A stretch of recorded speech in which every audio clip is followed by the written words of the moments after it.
Well, let's get some breaking news coming out of the England camp now ahead of their game against Bosnia and Herzegovina tonight at St James's Park. Let's cross live to our senior reporter, Rob Dorset. Rob, a very good afternoon to you. You've got some breaking news for us then. Yeah, significant team news, I think you have to say, ahead of tonight's friendly against Bosnia and Herzegovina. I've learned that Eberechi Eze was going to make his first England start tonight at St James's Park up here in Newcastle, as he looks to try and make an impact and impress Gareth Southgate, who has to name his final 26-man squad for the Euros in just 5 days' time now. That'll be Saturday morning when England reveal which 26 names have made it on the flight to Germany.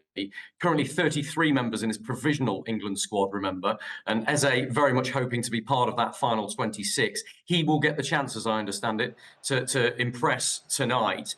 And you see him scoring goals for Crystal Palace here. It's what he's done all season. In fact, you have to say he's probably the most in form of all England's wide attacking options right now. 5 goals and 2 assists in his final 6 games for Crystal Palace. He's actually had more Premier League goal involvements this season than Marcus Rashford and Jack Grealish combined. So there's no doubt that Eberechi Eze is absolutely bang on form, and he hasn't really been given a heck of a lot of opportunities. He's only won 2 England caps so far. One of those against Malta, one of those against Scotland, but both of those off the bench. So we expect this to be his first start tonight. And he's competing with the likes of Jack Grealish, Cole Palmer, Jared Bowen and James Maddison, who are in the squad right now and training on the pitch. Phil Foden hasn't joined up yet because he's been given a bit of extra time off after the cup final. And remember, Bukayo Saka and Anthony Gordon, neither of those will feature tonight because they're still recovering from injuries. So when you list all of those names together, you get a pretty good impression of just how embarrassing England's riches are in terms of options in those wide attacking areas. It's just possible Southgate might be using Eze in a more central role tonight. We're still trying to get more information about the rest of the team and how that might line up. I think it's going to look a very changed England starting 11 from what we're used to tonight, with all of those absences, and as Southgate tries to give some of the new guys a bit of an opportunity. And just as a side note, Marc Guehi, who is Eberechi Eze's Crystal Palace teammate, of course, I expect him to start the game tonight as well, in the absence of Harry Maguire and John Stones. The man on your picture now, I think, is fast becoming the first understudy and the first choice centre-back for England if John Stones or Harry Maguire is not available. So another chance for him to impress Gareth Southgate tonight against Bosnia and Herzegovina.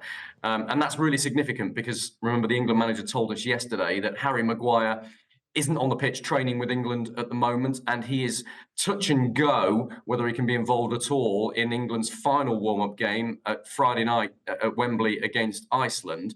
And if he doesn't play in that one, you have to point out that Harry Maguire won't have played football since the middle of April. And so he goes into a tournament away with England with very little game time, which could play into Marc Guehi's hands. Marc Guehi could be a very important player for England in this tournament, depending on injuries elsewhere. So 2 significant bits of team news, I think you have to say, that have emerged in the last half an hour or so, both of them involving the Crystal Palace teammates, Marc Guehi and Eberechi Eze, both expected to start at St James's Park tonight.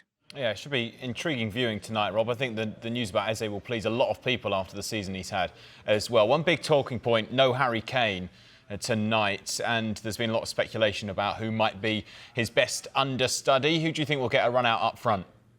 Good question. I think there will be game time for both Ollie Watkins and Ivan Toney tonight. Which of those gets to start, I don't know at this stage. My understanding is that Gareth Southgate is leaving some of his selections quite late because of all those injury concerns that he's got. But I'd expect both Watkins and Toney to be given opportunities. One of the big debates when Gareth Southgate has to trim his squad from 33 players to 26 is, can he afford to take 3 specialist strikers to Germany in a squad of 26 players? Or will it have to be Harry Kane and one of Ollie Watkins and Ivan Toney? I think that's a really big debate. And underlying all of that is a bit of a concern about the England captain's fitness.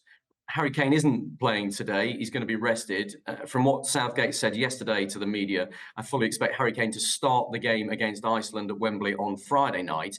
But there is this niggling concern about his fitness. Remember, he missed the final 3 games of Bayern Munich's season with a back injury. And whilst he's taken a full part in England training for much of this week, I understand, he is still feeling it a little bit. And England are being very careful with him, treating him with kid gloves, because, of course, he is that important to England.